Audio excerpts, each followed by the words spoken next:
नमस्कार दोस्तों, जय श्री राधे कृष्णा। श्रीमद् भागवत गीता में कही गई भगवान श्री कृष्ण की बातें आज भी हमारे जीवन में आगे बढ़ते रहने की प्रेरणा देती है।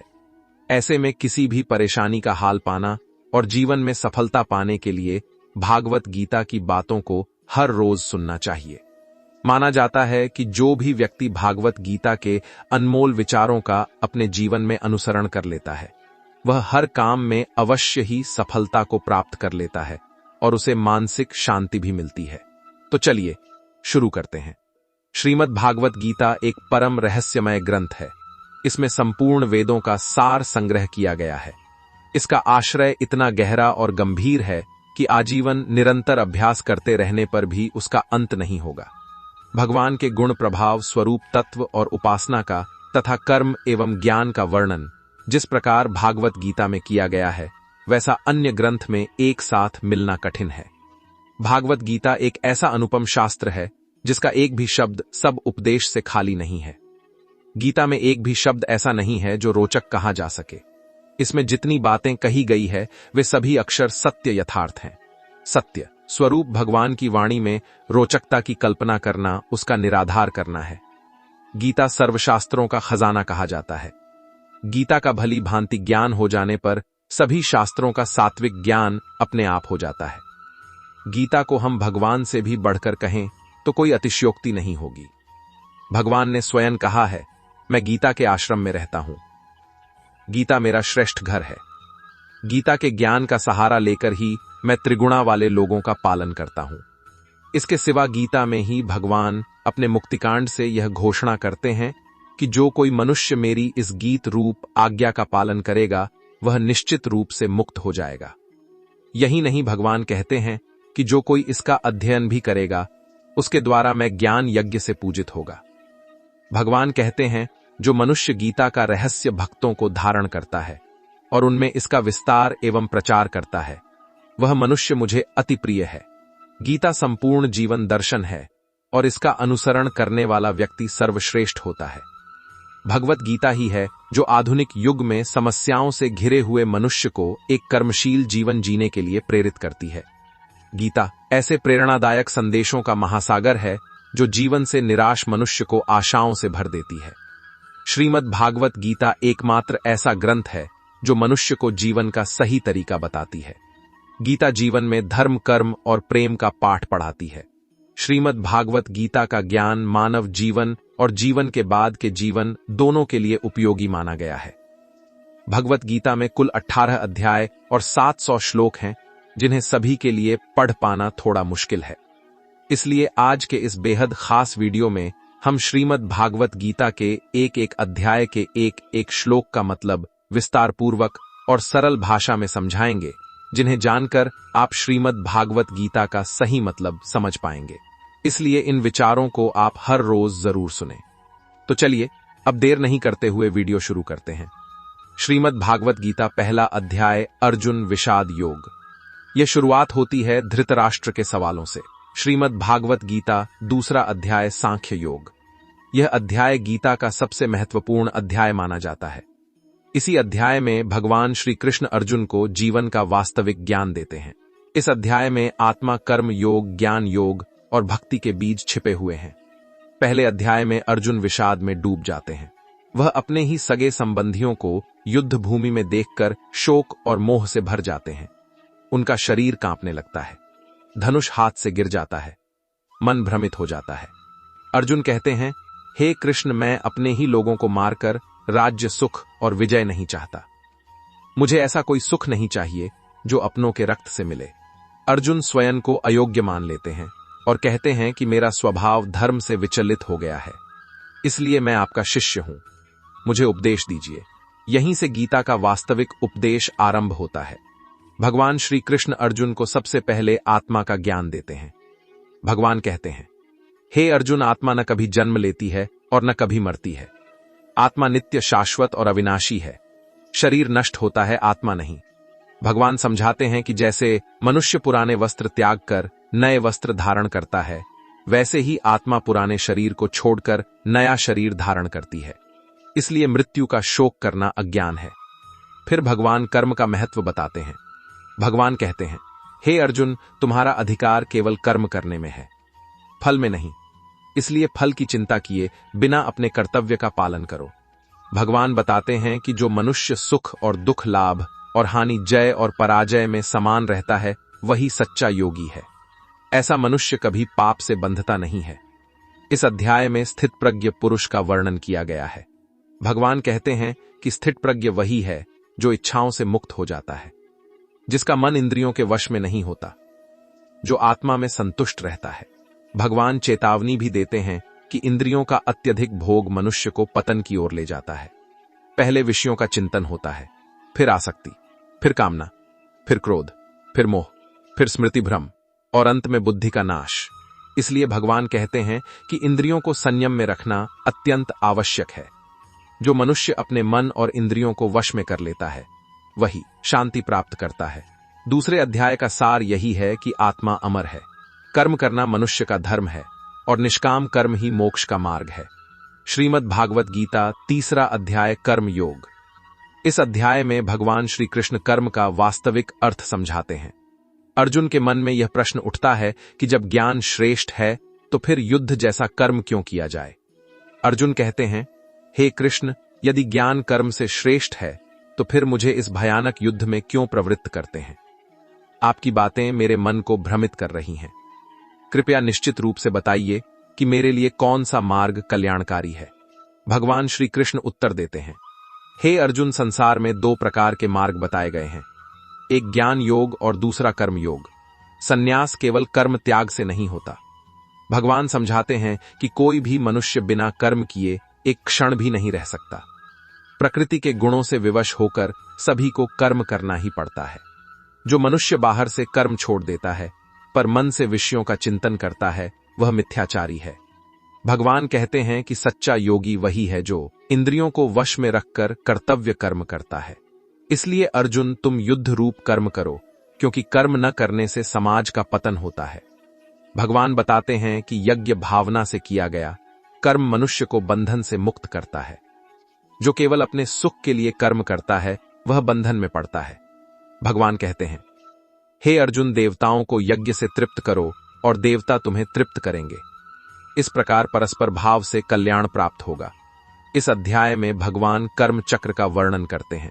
अन्न से प्राणी उत्पन्न होते हैं, वर्षा से अन्न होता है, यज्ञ से वर्षा होती है और कर्म से यज्ञ उत्पन्न होता है। जो इस चक्र का पालन नहीं करता, वह व्यर्थ जीवन जीता है। भगवान कहते हैं कि ज्ञानी पुरुष के लिए कोई कर्तव्य शेष नहीं रहता, फिर भी वह लोक कल्याण के लिए कर्म करता है। जैसे श्रेष्ठ पुरुष आचरण करता है, वैसा ही सामान्य जन अनुसरण करता है। भगवान अंत में काम और क्रोध को मनुष्य का सबसे बड़ा शत्रु बताते हैं। कामना से क्रोध उत्पन्न होता है और क्रोध से विवेक नष्ट होता है। इसलिए बुद्धि से मन को और मन से इंद्रियों को वश में करना चाहिए। तीसरे अध्याय का सार यही है कि कर्म से भागना समाधान नहीं है। निष्काम भाव से किया गया कर्म ही मोक्ष का मार्ग है। श्रीमद् भागवत गीता 4 अध्याय ज्ञान कर्म संन्यास योग। इस अध्याय में भगवान श्री कृष्ण ज्ञान कर्म और संन्यास का गूढ़ रहस्य समझाते हैं। भगवान बताते हैं कि कर्म करते हुए भी कैसे बंधन से मुक्त हुआ जा सकता है। भगवान कहते हैं कि यह योग मैंने सूर्य देव को बताया था। सूर्य देव ने मनु को और मनु ने इक्ष्वाकु को बताया। इस प्रकार यह परंपरा से चला आ रहा दिव्य ज्ञान है। समय के साथ इसका लोप हो गया था, इसलिए आज मैं तुम्हें पुनः यह ज्ञान दे रहा हूं। अर्जुन पूछते हैं, हे कृष्ण, आपका जन्म तो हाल ही का है, फिर आपने यह ज्ञान सूर्य को कैसे दिया? तब भगवान कहते हैं, हे अर्जुन, मेरे और तुम्हारे अनेक जन्म हो चुके हैं। तुम उन्हें नहीं जानते, पर मैं उन्हें जानता हूं। भगवान अपने अवतार का रहस्य बताते हैं। जब जब धर्म की हानि होती है और अधर्म की वृद्धि होती है, तब मैं अवतार लेता हूं। साधुओं की रक्षा करने के लिए, दुष्टों के विनाश के लिए और धर्म की स्थापना के लिए मैं युग युग में प्रकट होता हूं। भगवान कहते हैं कि जो मेरे जन्म और कर्म के दिव्य रहस्य को जान लेता है, वह शरीर छोड़ने के बाद पुनः जन्म नहीं लेता, बल्कि मुझे प्राप्त होता है। इस अध्याय में विभिन्न प्रकार के यज्ञों का वर्णन किया गया है। द्रव्य यज्ञ, तप यज्ञ, योग यज्ञ, स्वाध्याय यज्ञ और ज्ञान यज्ञ। भगवान कहते हैं कि सभी यज्ञ अंततः ज्ञान यज्ञ में समाप्त होते हैं। भगवान स्पष्ट करते हैं कि ज्ञान अग्नि सभी कर्मों को भस्म कर देती है। जैसे अग्नि ईंधन को भस्म कर देती है, वैसे ही ज्ञान पाप कर्मों को नष्ट कर देता है। भगवान कहते हैं कि श्रद्धा वाला मनुष्य ज्ञान को प्राप्त करता है। श्रद्धा से युक्त होकर इंद्रियों को संयम में रखने वाला मनुष्य शीघ्र ही परम शांति को प्राप्त करता है। भगवान चेतावनी देते हैं कि श्रद्धा रहित और संशय से भरा मनुष्य न इस लोक में सुख पाता है और न परलोक में। इसलिए संशय को ज्ञान की तलवार से काट देना चाहिए। चौथे अध्याय का सार यही है कि ज्ञान के बिना कर्म बंधन बनता है और ज्ञान से युक्त कर्म मोक्ष का मार्ग बन जाता है। श्रीमद् भागवत गीता 5वां अध्याय कर्म संन्यास योग। इस अध्याय में अर्जुन फिर प्रश्न करते हैं। वह जानना चाहते हैं कि कर्म संन्यास श्रेष्ठ है या कर्म योग। अर्जुन कहते हैं, हे कृष्ण, आप कभी कर्म त्याग की और कभी कर्म करने की प्रशंसा करते हैं। कृपया निश्चित रूप से बताइए कि इनमें से कौन सा मार्ग श्रेष्ठ है। भगवान श्री कृष्ण उत्तर देते हैं, हे अर्जुन, कर्म संन्यास और कर्म योग दोनों ही मोक्ष के साधन हैं, परंतु कर्म योग कर्म संन्यास से श्रेष्ठ है। भगवान समझाते हैं कि जो मनुष्य कर्म करता हुआ भी फल की इच्छा नहीं करता, वही सच्चा सन्यासी और योगी है। केवल कर्मों का त्याग कर देना सन्यास नहीं कहलाता। भगवान कहते हैं कि जो मनुष्य द्वंद्व से रहित है, जो न किसी से द्वेष करता है और न किसी की आकांक्षा करता है, वही सहज रूप से बंधन से मुक्त हो जाता है। इस अध्याय में भगवान कर्म योग और ज्ञान योग की एकता बताते हैं। भगवान कहते हैं कि जो ज्ञान योग को प्राप्त करता है, वही कर्म योग को भी प्राप्त करता है। दोनों को अलग अलग मानना अज्ञान है। भगवान आत्मज्ञानी पुरुष का वर्णन करते हैं। ऐसा पुरुष सब प्राणियों में समान भाव रखता है। वह ब्राह्मण, गाय, हाथी, कुत्ता और चांडाल को भी समान दृष्टि से देखता है। भगवान कहते हैं कि जो मनुष्य आत्मा में स्थित होकर बाहरी विषयों से सुख नहीं खोजता, वही सच्ची शांति प्राप्त करता है। इंद्रिय जनित सुख अंततः दुख का कारण बनते हैं। इस अध्याय में भगवान ध्यान योग का संकेत भी देते हैं। भगवान कहते हैं कि जो मनुष्य मन और इंद्रियों को वश में रखकर भीतर ही आनंद का अनुभव करता है, वही ब्रह्म निर्वाण को प्राप्त होता है। भगवान अंत में कहते हैं, जो मुझे समस्त यज्ञों का भोक्ता, तपस्याओं का स्वामी, समस्त लोकों का ईश्वर और समस्त प्राणियों का मित्र जान लेता है, वह शांति प्राप्त करता है। 5वें अध्याय का सार यही है कि कर्म करते हुए भी आसक्ति का त्याग ही सच्चा सन्यास है और वही मोक्ष का सरल मार्ग है। श्रीमद् भागवत गीता 6ठा अध्याय ध्यान योग। इस अध्याय में भगवान श्री कृष्ण मन के नियंत्रण और ध्यान की विधि समझाते हैं। भगवान बताते हैं कि सच्चा योगी वही है जो कर्म करता हुआ भी फल का त्याग करता है। भगवान कहते हैं कि जिसने कर्म का फल त्याग दिया, वही सन्यासी है और वही योगी है। केवल अग्नि त्याग या कर्म त्याग से कोई योगी नहीं बनता। भगवान बताते हैं कि योग का अभ्यास एकांत स्थान पर करना चाहिए। आसन न अधिक ऊंचा हो और न अधिक नीचा हो। उस पर कुशा मृगचर्म या वस्त्र बिछाकर बैठना चाहिए। शरीर, सिर और गर्दन को सीधा रखकर मन को एकाग्र करना चाहिए। भगवान कहते हैं कि योग न तो अधिक खाने वाले का सिद्ध होता है और न बिल्कुल न खाने वाले का, न अधिक सोने वाले का और न बिल्कुल न जागने वाले का। जो आहार, विहार, निद्रा और कर्म में संतुलन रखता है, उसी का योग दुखों का नाश करता है। इस अध्याय में मन की चंचलता का वर्णन आता है। अर्जुन कहते हैं, हे कृष्ण, मन अत्यंत चंचल है। उसे वश में करना वायु को वश में करने जैसा कठिन लगता है। भगवान उत्तर देते हैं कि हे अर्जुन, अभ्यास और वैराग्य से मन को अवश्य वश में किया जा सकता है। निरंतर अभ्यास से और विषयों से विरक्ति से मन स्थिर होता है। भगवान योगी की स्थिति बताते हैं। ऐसा योगी आत्मा में स्थित होकर परम आनंद का अनुभव करता है। उसे न दुख विचलित करता है और न सुख में वह लिप्त होता है। अर्जुन पूछते हैं कि जो योग के मार्ग पर चलकर भी सिद्धि को प्राप्त नहीं कर पाता, उसका क्या होता है। भगवान आश्वासन देते हैं कि उसका कभी विनाश नहीं होता। वह पुण्य कर्मों के फलस्वरूप श्रेष्ठ लोकों में जाता है और फिर योगियों के कुल में जन्म लेकर अपनी साधना पूर्ण करता है। भगवान कहते हैं कि योगी सभी तपस्वियों, ज्ञानियों और कर्मियों से श्रेष्ठ होता है और जो श्रद्धा के साथ मुझे अपने हृदय में धारण करता है, वही परम योगी है। 6ठे अध्याय का सार यही है कि अभ्यास, वैराग्य और संतुलित जीवन से मन को नियंत्रित कर परम शांति प्राप्त की जा सकती है। श्रीमद् भागवत गीता 7वां अध्याय ज्ञान विज्ञान योग। इस अध्याय में भगवान श्री कृष्ण अपने वास्तविक स्वरूप का ज्ञान कराते हैं। भगवान कहते हैं कि अब मैं तुम्हें ऐसा ज्ञान और विज्ञान बताऊंगा जिसे जानने के बाद कुछ भी जानना शेष नहीं रहेगा। भगवान कहते हैं कि मेरी प्रकृति दो प्रकार की है, एक अपरा प्रकृति और दूसरी परा प्रकृति। अपरा प्रकृति में पृथ्वी, जल, अग्नि, वायु, आकाश, मन, बुद्धि और अहंकार आते हैं। परा प्रकृति जीवात्मा है जिससे यह संपूर्ण संसार धारण किया गया है। भगवान कहते हैं कि समस्त प्राणी मेरी ही प्रकृति से उत्पन्न होते हैं और अंत में मुझ में ही लीन हो जाते हैं।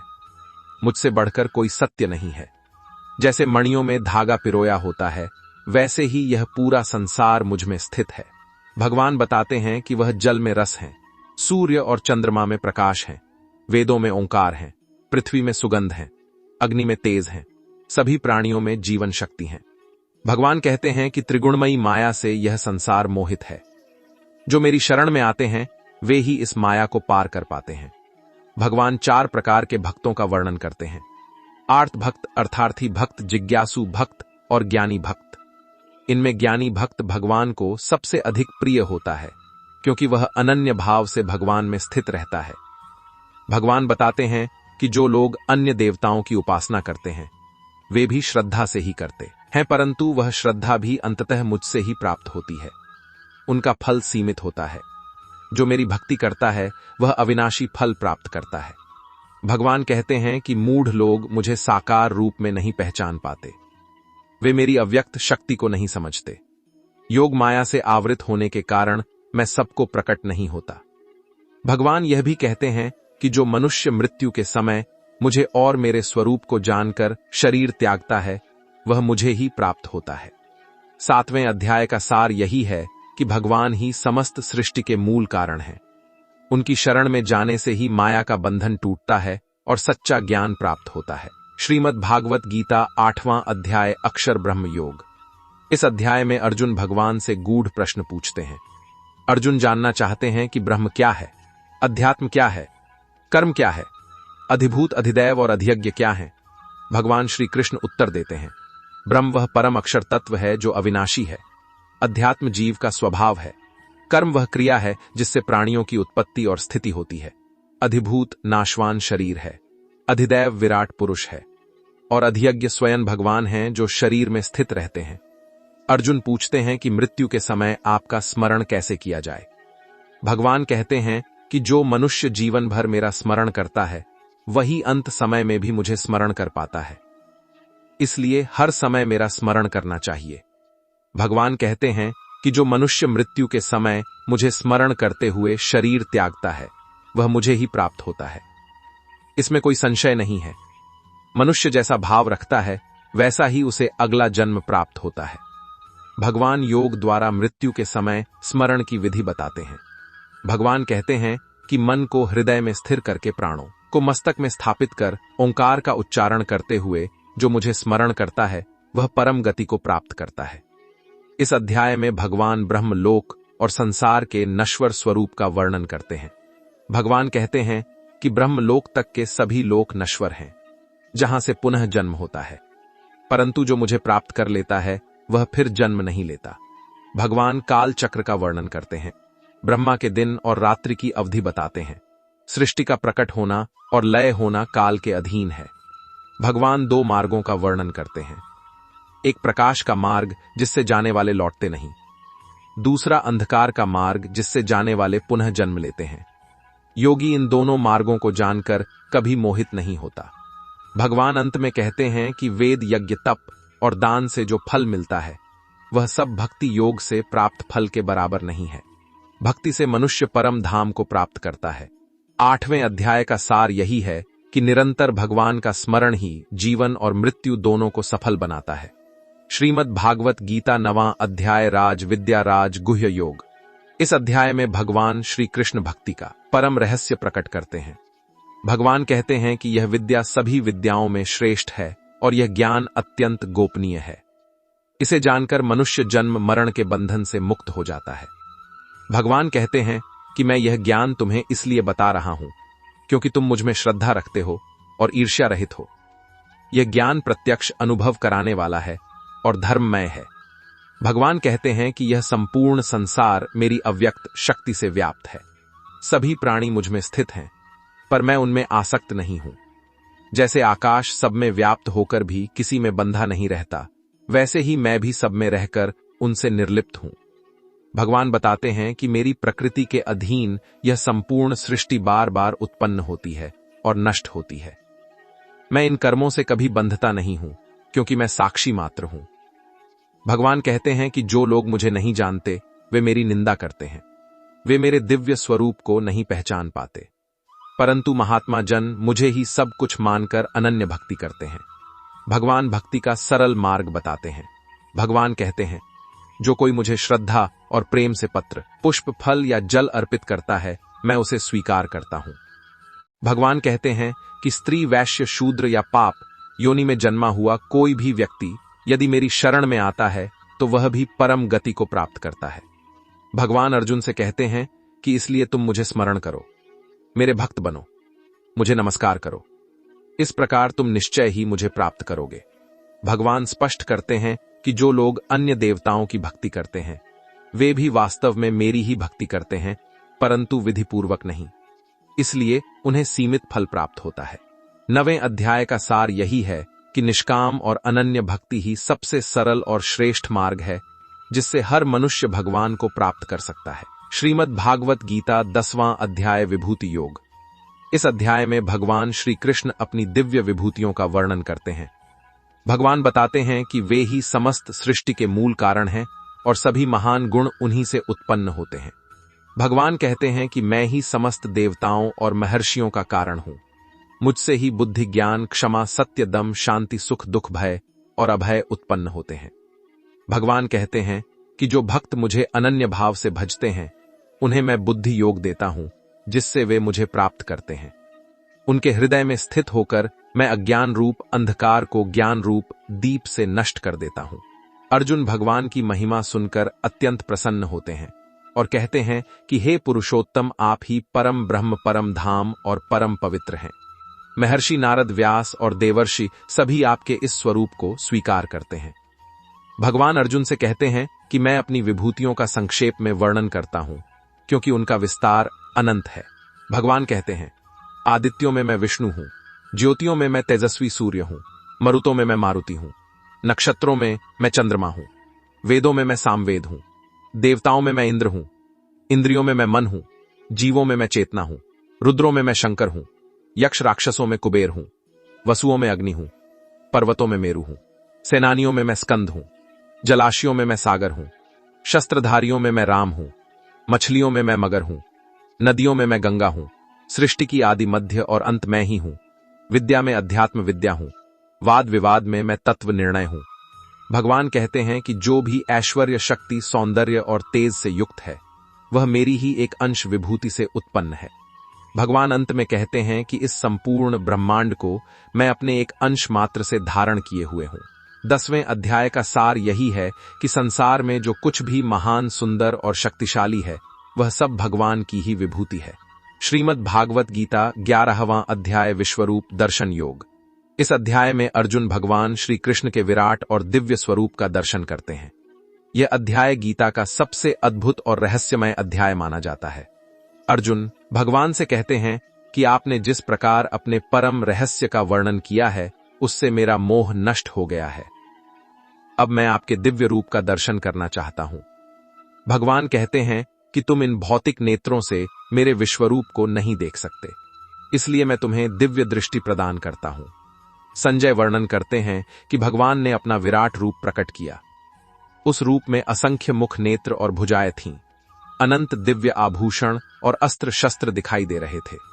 संपूर्ण आकाश, पृथ्वी और दिशाएं उस एक शरीर में समाई हुई थीं। अर्जुन उस विराट रूप में समस्त देवताओं, ऋषियों और प्राणियों को देखते हैं। वे यह भी देखते हैं कि सभी योद्धा भगवान के मुख में प्रवेश कर रहे हैं और काल के समान नष्ट हो रहे हैं। अर्जुन भयभीत होकर भगवान से पूछते हैं कि आप कौन हैं? तब भगवान कहते हैं, मैं काल हूं, संसार का संहार करने वाला। ये सभी योद्धा पहले ही मारे जा चुके हैं, तुम तो केवल निमित्त मात्र बनो। भगवान अर्जुन को आदेश देते हैं कि इसलिए उठो, यश प्राप्त करो और शत्रुओं को जीतो। ये सभी मेरे द्वारा पहले ही मारे जा चुके हैं। अर्जुन भय और भक्ति से भरकर भगवान की स्तुति करते हैं। वे कहते हैं कि आप आदिदेव, अनंत और परम आश्रय हैं, आपके समान कोई नहीं है। अर्जुन भगवान से क्षमा मांगते हैं कि उन्होंने सखा भाव में कभी आपको हे कृष्ण, हे सखा कहकर पुकारा। वह कहते हैं कि मैं आपके इस विराट रूप से भयभीत हूं, कृपया अपना सौम्य चतुर्भुज और फिर मानव रूप दिखाइए। भगवान अर्जुन की प्रार्थना स्वीकार करते हैं और अपना सौम्य रूप धारण करते हैं। अर्जुन पुनः शांत हो जाते हैं। भगवान कहते हैं कि यह विश्वरूप दर्शन अत्यंत दुर्लभ है। इसे न वेदों से, न तप से, न दान से और न यज्ञ से पाया जा सकता है। केवल अनन्य भक्ति से ही यह दर्शन संभव है। 11वें अध्याय का सार यही है कि भगवान सर्वशक्तिमान हैं, काल भी उनके अधीन है और अनन्य भक्ति से ही उनके वास्तविक स्वरूप का दर्शन संभव है। श्रीमद् भागवत गीता 12वां अध्याय भक्ति योग। इस अध्याय में भगवान श्री कृष्ण भक्ति के मार्ग को सर्वोत्तम बताते हैं। अर्जुन प्रश्न करते हैं कि साकार रूप में आपकी भक्ति करने वाले श्रेष्ठ हैं या निर्गुण अव्यक्त की उपासना करने वाले। भगवान उत्तर देते हैं कि जो मनुष्य मन को मुझ में स्थिर करके श्रद्धा के साथ मेरी उपासना करते हैं, वे मुझे अत्यंत प्रिय हैं। निर्गुण की उपासना भी मोक्ष देती है, पर वह मार्ग कठिन है। भगवान कहते हैं कि जिनका मन अव्यक्त में लगा रहता है, उनके लिए मार्ग क्लेशपूर्ण होता है, क्योंकि देहधारियों के लिए अव्यक्त की उपासना कठिन है। भगवान आश्वासन देते हैं कि जो लोग अपने सभी कर्म मुझे अर्पित करके अनन्य भक्ति करते हैं, मैं उन्हें शीघ्र ही संसार सागर से पार कर देता हूं। भगवान भक्ति के क्रमिक मार्ग बताते हैं। यदि मन स्थिर न हो तो अभ्यास करो, अभ्यास में भी असमर्थ हो तो मेरे लिए कर्म करो, यदि वह भी कठिन हो तो कर्म फल का त्याग करो, इससे शांति प्राप्त होती है। इस अध्याय में भगवान अपने प्रिय भक्त के गुण बताते हैं। ऐसा भक्त किसी से द्वेष नहीं करता, सभी प्राणियों के प्रति करुणा रखता है, अहंकार और ममता से रहित होता है, सुख दुख में समान रहता है, क्षमाशील और संतुष्ट होता है। भगवान कहते हैं कि जो भक्त न किसी को कष्ट देता है और न किसी से कष्टित होता है, जो भय और उद्वेग से मुक्त रहता है, वह मुझे प्रिय है। जो भक्त मान अपमान, सुख दुख, शत्रु मित्र में समान रहता है, जिसने सभी आरंभों का त्याग कर दिया है, वह भी मुझे प्रिय है। भगवान कहते हैं कि जो भक्त इस अमृतमय धर्म का श्रद्धा पूर्वक पालन करते हैं, वे मुझे अत्यंत प्रिय होते हैं। 12वें अध्याय का सार यही है कि प्रेम पूर्ण अनन्य भक्ति भगवान को प्राप्त करने का सबसे सरल और श्रेष्ठ मार्ग है। श्रीमद् भागवत गीता 13वां अध्याय क्षेत्र क्षेत्रज्ञ विभाग योग। इस अध्याय में भगवान श्री कृष्ण शरीर और आत्मा के भेद को स्पष्ट करते हैं। भगवान बताते हैं कि क्या जानने योग्य है और क्या अज्ञान है। भगवान कहते हैं कि यह शरीर क्षेत्र कहलाता है और जो इस शरीर को जानता है वह क्षेत्रज्ञ कहलाता है। सभी शरीरों में क्षेत्रज्ञ मैं ही हूं। जो क्षेत्र और क्षेत्रज्ञ के भेद को जान लेता है वही सच्चा ज्ञानी है। भगवान क्षेत्र का वर्णन करते हैं। यह शरीर पंचमहाभूत अहंकार, बुद्धि, अव्यक्त इंद्रियां, मन और विषयों से बना है। सुख दुख, इच्छा, द्वेष, चेतना और धैर्य भी इसी क्षेत्र के विकार हैं। इसके बाद भगवान ज्ञान के लक्षण बताते हैं। अहंकार रहित होना, दंभ रहित होना, अहिंसा, क्षमा, सरलता, गुरु सेवा, शुद्धता, स्थिरता, आत्मसंयम, विषयों से वैराग्य। भगवान कहते हैं कि जन्म, मृत्यु, जरा और व्याधि के दोष को देखना चाहिए, अनासक्ति रखनी चाहिए, पुत्र पत्नी और गृह में आसक्ति नहीं होनी चाहिए। भगवान बताते हैं कि जो मनुष्य एकांत प्रिय है, तत्व ज्ञान में स्थिर है और निरंतर अध्यात्म ज्ञान में लगा रहता है, वही ज्ञानी है। इसके विपरीत जो है वह अज्ञान है। भगवान ज्ञेय तत्व का वर्णन करते हैं। वह अनादि परम ब्रह्म है। वह न सत है न असत, वह सर्वत्र व्याप्त है। सभी इंद्रियों के बिना भी वह सब कुछ अनुभव करता है। भगवान कहते हैं कि प्रकृति और पुरुष दोनों अनादि हैं। प्रकृति से कर्म उत्पन्न होते हैं और पुरुष सुख दुख का भोक्ता बनता है। जो मनुष्य प्रकृति और पुरुष के इस भेद को जान लेता है और त्रिगुणों से ऊपर उठ जाता है, वह पुनः जन्म नहीं लेता। 13वें अध्याय का सार यही है कि शरीर नश्वर है, आत्मा शाश्वत है। जो इस भेद को समझ लेता है वही वास्तविक ज्ञान को प्राप्त करता है। श्रीमद् भागवत गीता 14वां अध्याय गुण त्रय विभाग योग। इस अध्याय में भगवान श्री कृष्ण प्रकृति के 3 गुणों का विस्तार से वर्णन करते हैं। ये 3 गुण हैं सत्व, रजस और तमस। इन्हीं गुणों के कारण जीव इस संसार में बंधा रहता है। भगवान कहते हैं कि सत्व गुण शुद्ध है, ये प्रकाश देने वाला और निरोग है। सत्व गुण ज्ञान और सुख से मनुष्य को बांधता है। सत्व में स्थित मनुष्य ज्ञान की ओर प्रवृत्त होता है।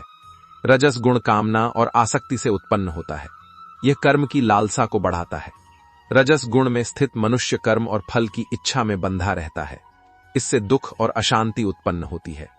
तमस गुण अज्ञान से उत्पन्न होता है, यह प्रमाद, आलस्य और निद्रा को बढ़ाता है। तमस गुण मनुष्य को मोह में डालकर पतन की ओर ले जाता है। भगवान बताते हैं कि जब सत्व बढ़ता है तब ज्ञान का प्रकाश उत्पन्न होता है, जब रजस बढ़ता है तब लोभ और कर्म की प्रवृत्ति बढ़ती है, और जब तमस बढ़ता है तब अज्ञान और प्रमाद बढ़ता है। भगवान कहते हैं कि सत्व में मरने वाला उत्तम लोकों को प्राप्त करता है, रजस में मरने वाला कर्म बंधन में जन्म लेता है, और तमस में मरने वाला अधम योनियों में जन्म लेता है। अर्जुन पूछते हैं कि हे कृष्ण, इन 3 गुणों से ऊपर उठने वाला मनुष्य कैसा होता है? भगवान उत्तर देते हैं कि ऐसा मनुष्य प्रकाश, प्रवृत्ति और मोह से विचलित नहीं होता। वह गुणों को ही कर्म करते देखता है और स्वयं को उनसे अलग जानता है। भगवान कहते हैं कि जो सुख, दुख, मान, अपमान, मित्र, शत्रु में समान रहता है, जो किसी भी कार्य का आरंभ करता भाव से नहीं करता, वही गुणातीत कहलाता है। भगवान अंत में कहते हैं कि जो अनन्य भक्ति के साथ मेरी उपासना करता है, वह इन तीनों गुणों को पार कर ब्रह्म भाव को प्राप्त होता है। 14वें अध्याय का सार यही है कि प्रकृति के तीनों गुण मनुष्य को बांधते हैं, परंतु भक्ति और ज्ञान से इन गुणों के पार जाकर मोक्ष प्राप्त किया जा सकता है। श्रीमद् भागवत गीता 15वां अध्याय, पुरुषोत्तम योग। इस अध्याय में भगवान श्री कृष्ण संसार और परमात्मा के संबंध को स्पष्ट करते हैं। भगवान इस संसार की तुलना उल्टे अश्वत्थ वृक्ष से करते हैं। भगवान कहते हैं कि इस संसार रूपी अश्वत्थ वृक्ष की जड़ ऊपर है और शाखाएं नीचे फैली हुई हैं।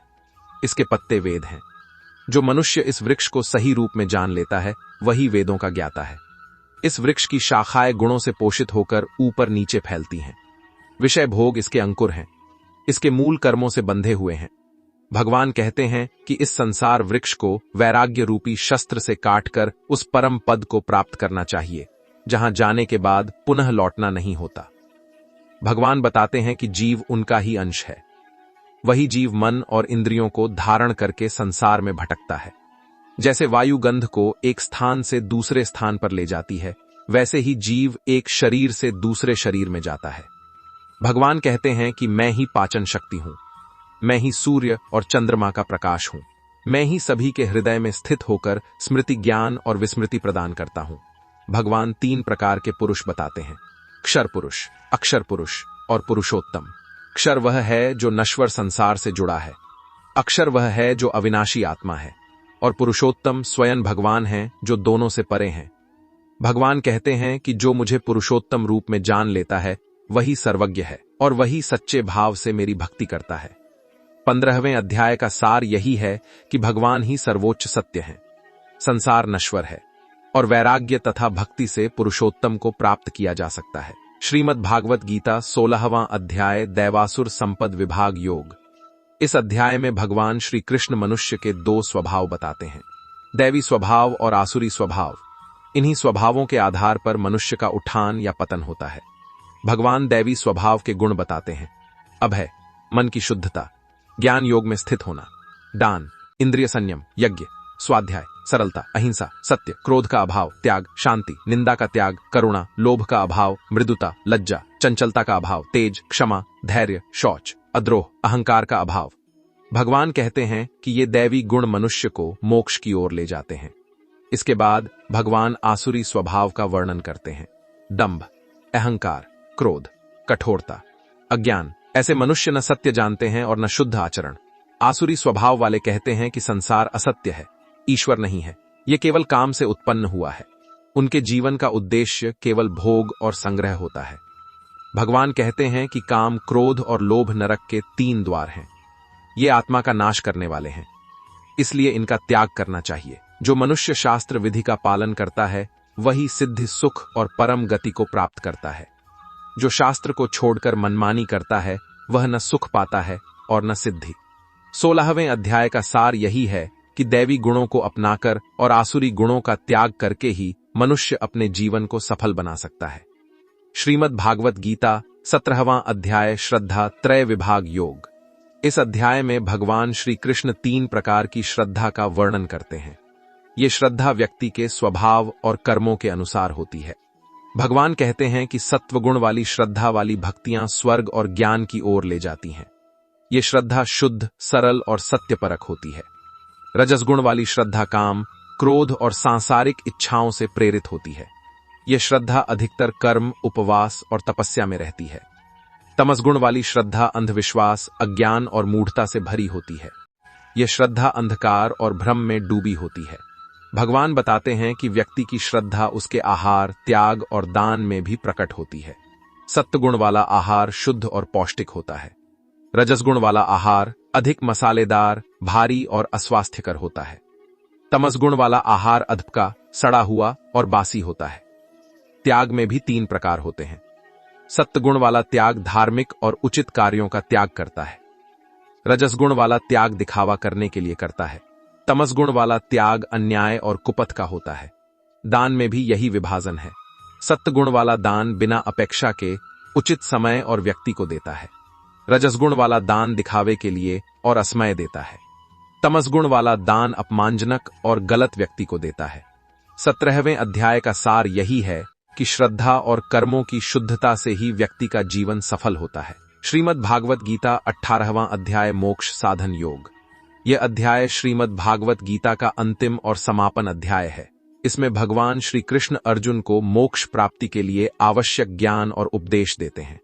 भगवान बताते हैं कि मनुष्य के जीवन में धर्म, अर्थ, काम और मोक्ष ये 4 पुरुषार्थ होते हैं। मोक्ष पुरुषार्थ सर्वोच्च है। भगवान कहते हैं कि प्रत्येक व्यक्ति को अपने स्वभाव के अनुसार कर्म करना चाहिए। कर्म को त्यागना या अनजाने में छोड़ना मोक्ष प्राप्ति का मार्ग नहीं है। अर्जुन से कहा जाता है कि कर्म योग से मनुष्य अपने कर्तव्यों का पालन करें और फल की चिंता त्याग दें। भगवान कर्म, ज्ञान और भक्ति को मोक्ष के मुख्य साधन बताते हैं। इनमें से भक्ति सबसे सरल और श्रेष्ठ मार्ग है। भगवान कहते हैं कि जो मनुष्य श्रद्धा और समर्पण से मुझे भजता है वह निश्चित ही मुझ तक पहुंचता है। भगवान अर्जुन को आश्वासन देते हैं कि यदि वे इस ज्ञान को समझकर अपने मन को स्थिर कर लेते हैं तो वे सभी संकटों से मुक्त होकर सुखी जीवन बिताएंगे। भगवान कहते हैं कि जो भी इस गीता के उपदेशों का पालन करता है वह पापों से मुक्त होकर मेरे पास आता है। इस अध्याय का सार यही है कि मोक्ष का मार्ग कर्म, ज्ञान और भक्ति के संतुलन में है। भगवान की भक्ति और अनन्य समर्पण से ही परम शांति और मुक्ति प्राप्त होती है। इस प्रकार श्रीमद् भागवत गीता के 18 अध्यायों का सरल और सारगर्भित परिचय हमने पढ़ा।